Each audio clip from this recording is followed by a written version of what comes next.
नमस्कार साथियों, स्वागत है आपका अपने YouTube चैनल स्टडी विद एवी में। साथियों, हम आज इंग्लिश पेडागोजी के 20 मोस्ट इम्पॉर्टेंट क्वेश्चंस यहाँ पे सॉल्व करेंगे और उनका प्रैक्टिस देखेंगे, और जो कि आपके आगामी सीटेट एग्ज़ाम्स के लिए तो बहुत ही मोस्ट इम्पॉर्टेंट क्वेश्चंस हैं ये, जो बहुत ही रिपीटेड हैं और 100% आने के चांसेस भी हैं, क्योंकि सीटेट में 50% कोई भी हो पोर्शन उसमें पेडागोजी ही पूछी जाती है, तो उससे रिलेटेड बहुत ही आपको मोस्ट इंपॉर्टेंट क्वेश्चंस हैं। तो चलिए साथियों, शुरू करते हैं आज की प्रैक्टिस।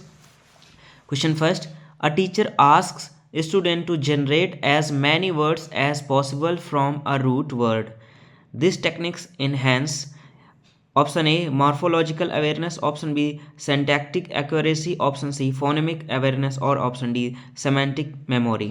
तो अ टीचर आस्क स्टूडेंट्स, यानी एक अध्यापक एक बच्चे से पूछता है to generate as many words, यानी कि बहुत सारे वर्ड्स को जनरेट करने के लिए as possible from a root word, यानी उसको एक शब्द पकड़ा देता है और उससे ये कहता है कि इससे आप और कितने अधिक शब्द बना सकते हैं। यानी रूट वर्ड पे यानी प्रत्यय या उपसर्ग इस तरह से बता दिया और उसमें बता दिया कि इसमें लगाकर इसे बनाना है।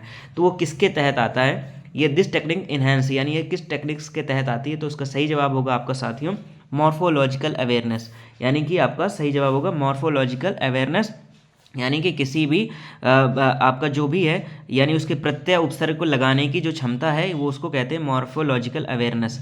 सिंटैक्टिक अवेयरनेस का मतलब होता है व्याकरणीय रूप से उसको कितनी समझ है। फोनेमिक अवेयरनेस का मतलब यानी वो ध्वनि को कितने अच्छे से समझ के उसको डिकोड कर पा रहा है। और सेमेंटिक मेमोरी का मतलब होता है कि वो उसको जो चीज़ इसने की है उसको कितना याद रख पाता है। ये आपके ऑप्शंस का मीन्स है यहाँ पे। नेक्स्ट क्वेश्चन पर आते हैं, question number second. Which reading skill is used to find a specific piece of information quickly? Option A skimming, option B scanning, option C intensive reading, option D critical reading. Which reading skill is used to find a specific piece of information quickly? यानी इसमें से कौन सी ऐसी reading skill है जो आप उसकी information यानी जो लिखा हुआ है उसकी इन्फॉर्मेशन को तुरंत समझ पाएंगे। तो उस टेक्निक को, उस स्किल को क्या कहते हैं? तो उसे कहते हैं आपका ऑप्शन बी सही जवाब होगा स्कैनिंग, यानी किसी भी चीज़ को पढ़ के उसकी सूक्ष्मता को जान लेना ही क्या कहलाता है? स्कैनिंग कहते हैं। और स्कीमिंग का मतलब होता है किसी चीज़ को ऐसे सरसरी नज़रों से देख जाना लेकिन उसका पूरी तरह से मतलब ना समझ पाना। इंटेंसिव रीडिंग का मतलब होता है उसके एक एक अक्षर को जोड़ तोड़ के उसका अर्थ समझना। और क्रिटिकल रीडिंग का मतलब होता है कि उसकी गहनता, उसकी जो गहराई है अक्षर की या शब्द की, उसके और कितने भिन्न प्रकार को समझने की जो कला होती है वो क्रिटिकल रीडिंग के अंतर्गत आती है। आते हैं आज के नेक्स्ट क्वेश्चन 3 पर। विच of these best represents experimental learning in English? यानी इसमें बताना है कि आपको कौन सा जो बेस्ट रिप्रेजेंट्स करता है एक्सपेरिमेंटल लर्निंग को, यानी कि जो उसके प्रयोगवाद की सीखने की क्षमता है इंग्लिश में, वो कौन सी स्किल से सीख सकता है, कौन सा बेस्ट तरीका है? Option A grammar drills, option B role play and dramatization, option C dictation, option D reading comprehension. तो इसका सही जवाब होगा which of these best represent experimental learning. तो जो एक्सपेरिमेंटल लर्निंग के तहत जो सीखेगा उसमें सही जवाब होगा आपका option B role play and dramatization के तहत वो अच्छे से किसी चीज़ को सीख पाएगा इंग्लिश में, यानी उसके रोल प्ले के तहत और ड्रामेटाइजेशन के तहत। Next question, question number 4। He seldom goes to the market. आपको बताना आइडेंटिफाई द एडवर्ब, इसमें पता करना है इस सेंटेंस में आपका एडवर्ब क्या है। Option A he, option B seldom, option C goes और ऑप्शन डी मार्केट। तो he seldom goes to the market, तो यानी आपको एडवर्ब बताना। तो एडवर्ब क्या होते हैं? जो वर्ब की विशेषता बताएं उसे कहते हैं एडवर्ब कहते हैं, क्रिया विशेषण कहते हैं। तो यहाँ पे जो गोज के पहले सेल्डम आया यानी कभी कभी, यानी वह बाजार कभी कभी जाता है, तो जो सेल्डम है वो क्या है आपका यहाँ पे एडवर्ब होगा। तो सही जवाब होगा आपका ऑप्शन बी। तो साथियों, आपको वीडियो कैसा लग रहा है जरूर बताइएगा कमेंट बॉक्स में, और अगर आपको अच्छा लग रहा है तो इसे लाइक और चैनल को सब्सक्राइब कर लें, बेल आइकन को प्रेस कर लें, नोटिफिकेशन को ऑल कर लें और अपने साथियों के साथ भी शेयर करें जिससे ज़्यादा से ज़्यादा लोगों को इसका फ़ायदा मिल सके। मोस्ट इंपॉर्टेंट क्वेश्चन है साथियों आपके सीटेट के एग्जाम्स के लिए, बहुत ही ज़्यादा। Question number 5। The process of mentally predicting what the text might contain before reading is called। The process of mentally predicting, यानी कि किसी भी प्रक्रिया के तहत, यानी कि आप मानसिक तौर पे उस किसी चीज़ को प्रिडिक्ट करना यानी उसकी संभावना को जानना, what the text might contain before reading is called, उस कला को क्या कहते हैं? Option A inferring, option B scanning, option C previewing, option D skimming. तो इसका सही जवाब होगा साथियों आपका ऑप्शन सी यानी प्रीवीविंग के तहत हम किसी भी चीज़ का यानी कि मेंटली प्रिडिक्टिंग कर सकते हैं। अगर उसका प्रीवीव किया है तो हम जान सकते हैं कि इसमें क्या कहा गया है यानी प्रिडिक्ट कर सकते हैं। तो ऑप्शन सी इसका सही जवाब होगा। नेक्स्ट क्वेश्चन 6 पर आते हैं। Which activity best develops productive language skill, यानी इसमें से कौन सी एक्टिविटी है जो सबसे बेस्ट है, जो डेवलप कर सकती है प्रोडक्टिव लैंग्वेज स्किल्स को। तो ऑप्शन ए है silent reading, option B listening to stories, option C group discussion और ऑप्शन डी डिक्टेशन। तो इसका सही जवाब जो होगा which activity best develops productive skills, तो इसका सही जवाब होगा साथियों आपका ऑप्शन सी जो होगा वो सही जवाब होगा। ऑप्शन सी ग्रुप डिस्कशन, ये आपका सही जवाब होगा। आते हैं आज के नेक्स्ट क्वेश्चन पर। 7 question, in language acquisition which term refers to the temporary rule driven language structure created by learners, यानी इन लैंग्वेज एक्विजिशन यानी कि भाषा को सीखने के तौर पर which terms refers to the temporary, यानी कि जो कौन सा इसमें जो है वो टेम्परेरी है, ये आपको बताना है। इसमें साथियों आपको बताना है क्या इसका सही जवाब होगा। तो आपका option interference, option B interlanguage, option C code mixing, option C linguistic fossilization. तो जो भाषा तौर पे जो सीखने वाले जो लर्नर्स होते हैं यानी उनके लिए जो टेम्परेरी यानी कि जो आपका होता है rule driven language structure created by learners, वो क्या होता है आपका इंटर लैंग्वेज, यानी कि वो अपनी जो सीखी हुई भाषा और जो सीख रहे होते हैं भाषा उसके बीच में एक दोनों में एक कॉम्बिनेशन बनाकर सीखते हैं, उसे कहते हैं इंटर लैंग्वेज। तो इसका सही जवाब होगा वो होगा question number 7 B, option B सही जवाब होगा। Next question, question number 8, which assessment technique focuses on going progress during the learning process, यानी इसमें बताना है कि कौन सा असेसमेंट है टेक्निक है जो सबसे ज़्यादा फोकस होती है ऑन गोइंग प्रोग्रेस, कि जो बच्चा सीख रहा है उसमें कितनी उन्नति हो रही है ड्यूरिंग द लर्निंग प्रोसेस, यानी जो सीखने की प्रक्रिया है उसमें कितना उन्नति हो रही है ये जानने के लिए। तो option A summative assessment, option B diagnostic assessment, option C formative assessment और ऑप्शन डी अचीवमेंट टेस्टिंग। तो इसका सही जवाब होगा साथियों कैसे सीख सकते हैं, यानी कि फॉर्मेटिव असेसमेंट से बच्चे की जो प्रोग्रेस है वो जान सकते हैं। इसका सही जवाब होगा option C formative assessment. Next question 9, which figure of speech is use in the sentence, आपको बताना है कि ये जो सेंटेंस है इसमें कौन सा फिगर ऑफ स्पीच है, कौन सा अलंकार है, आपको बताना है। The wind whispered through the trees, यानी कि जो हवा है वो थ्रू किसके तहत बह रही है पेड़ से, तो इसमें बताना है कौन सा होगा आपका। Option A metaphor, option B simile, option C personification और ऑप्शन डी हाइपरबोले। तो इसका सही जवाब होगा साथियों आपका ऑप्शन सी पर्सोनिफिकेशन यानी मानवीकरण अलंकार।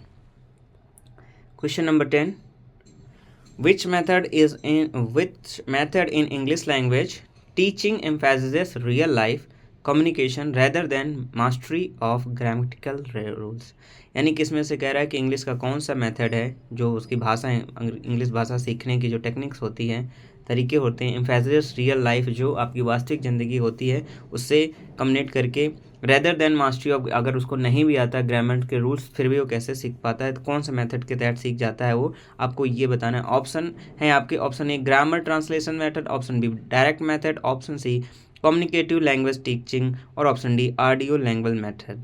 तो आपका इसका सही जवाब होगा आपका option C communicative language techniques, ये आपका सही जवाब होगा।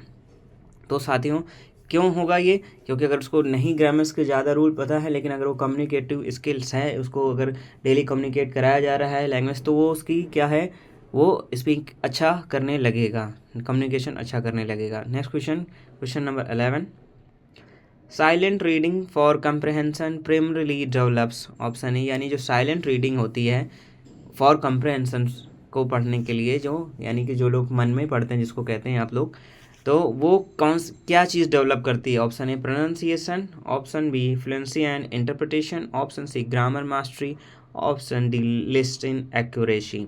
तो इसका सही जवाब होगा साथियों क्या silent reading for comprehension primarily develops क्या डेवलप करती है, इसका सही जवाब होगा option B fluency and interpretation सही जवाब होगा, यानी कि उसकी जो फ्लुएंसी होती है बोलने का और इंटरप्रिटेशन बातचीत का तरीका होता है वो सीख जाता है। Next question 12, which strategy is most effective for teaching difficult vocabulary, यानी कि किस स्ट्रैटेजी के तहत इज़ मोस्ट इफेक्टिव यानी कि कौन सा सबसे प्रभावित तरीका है फॉर टीचिंग, पढ़ाने का डिफ़िकल्ट वोकैबुलरीज को पढ़ाने का सबसे बेहतरीन तरीका क्या है?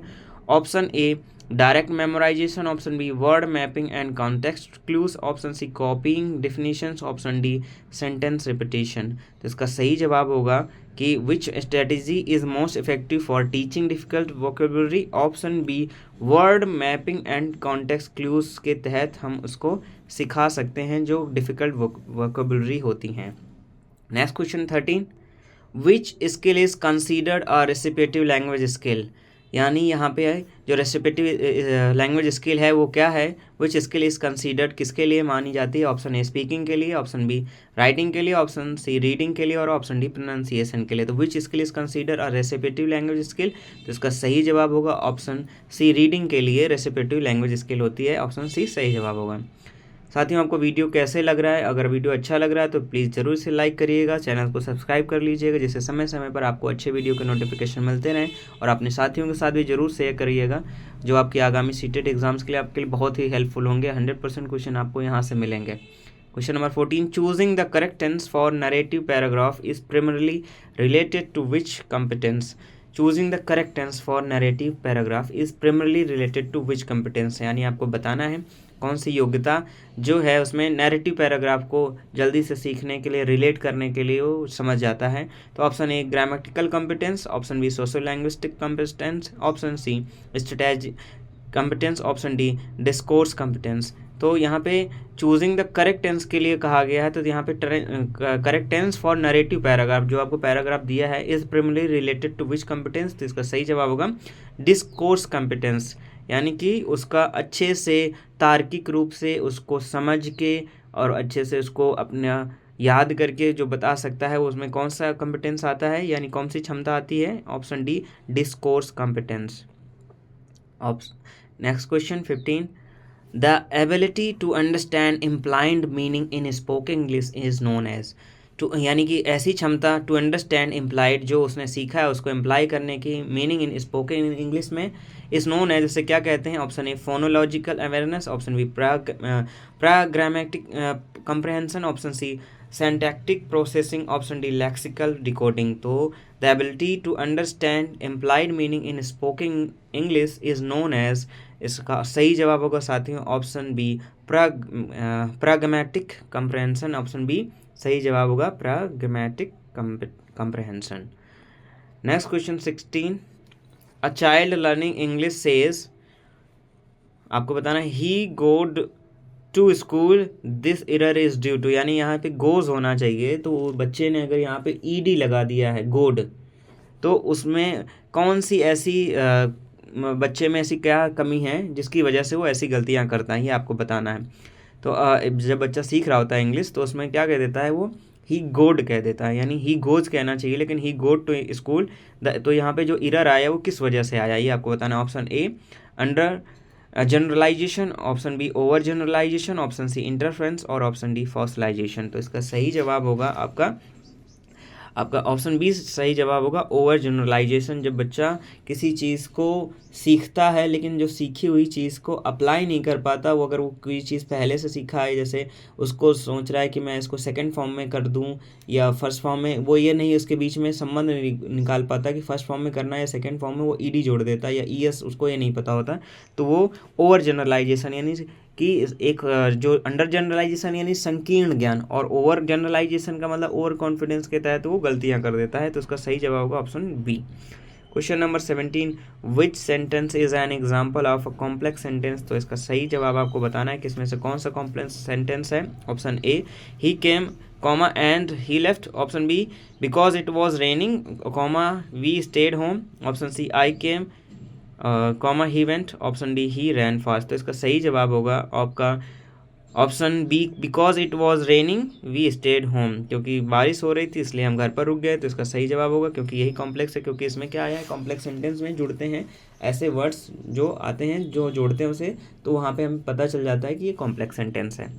Question number 18, in Bloom's taxonomy the ability to compare, differentiate and examine falls under which category। जो ब्लूम्स की टैक्सोनॉमी दी थी उन्होंने द एबिलिटी टू कंपेयर यानी कि जो कंपेयर करने की क्षमता है, डिफ्रेंशिएट करने की जो क्षमता है, एंड एग्जामिन करने की क्षमता है, जो निरीक्षण करने की क्षमता है, फॉल्स अंडर विच कैटेगरी, किस कैटेगरी के अंदर आती है? Option A remembering, option B understanding, option C analysing, option D applying. तो इसका सही जवाब होगा आपका साथियों ऑप्शन सी, एनालाइजिंग के तहत आती है Bloom taxonomy, the ability to compare, differentiate and examine falls. तो ऑप्शन सी सही जवाब होगा। Next question 19, which of the following is an example of an authentic material in English language teaching, यानी कि जो अथेंटिक मटेरियल इंग्लिश लैंग्वेज का आपको मिल सकता है वो कहाँ से मिल सकता है? तो उसका आपके ऑप्शन दे रखे grammar worksheets, option B newspaper articles, option C model question paper, option D vocabulary list. तो आपको कहाँ से मिल सकते हैं ये आपको बताना है। Which of the following is an example of an authentic material in English language teaching. तो इसका सही जवाब होगा आपका साथियों ऑप्शन बी न्यूज़पेपर आर्टिकल से जो आपको अथेंटिक मटेरियल इंग्लिश लैंग्वेज का मिल सकता है। नेक्स्ट क्वेश्चन आपका question number 20 and last question है आज का आपके अभ्यास का। साथियों जरूर बताइएगा वीडियो कैसा लग रहा है कमेंट बॉक्स में, और अपना स्कोर भी बताइएगा कि आपका स्कोर कितना है। और वीडियो अच्छा लगे तो चैनल को सब्सक्राइब जरूर कर लें और अपने साथियों के साथ भी शेयर कर लें। Last question, the smallest unit of meaning in English grammar is called, जो आपकी सबसे छोटी से छोटी इकाई होती है इंग्लिश ग्रामर में उसे क्या कहते हैं? Option A phoneme, option B morpheme, option C syllable, option D lexeme. तो आपको बताना है the smallest unit of meaning in English grammar is called, आपका ऑप्शन बी सही जवाब होगा मॉर्फीम। तो इसका सही जवाब आपका ऑप्शन बी मॉर्फीम। फोनेमिंग का मतलब होता है सबसे छोटी जो होती है ध्वनि इकाई, और फॉर्मी क्या होता है जो सबसे छोटी वर्ण इकाई होती है, और सिलेबी का मतलब होता है वर्डों को जोड़ के पढ़ने का, और लेक्समी का मतलब होता है पूरे वाक्य को पढ़ना। तो the smallest unit of meaning in English grammar is called क्या हो जाएगा? Option B morpheme. तो आज का वीडियो कैसा लगा जरूर बताइएगा। थैंक यू साथियों।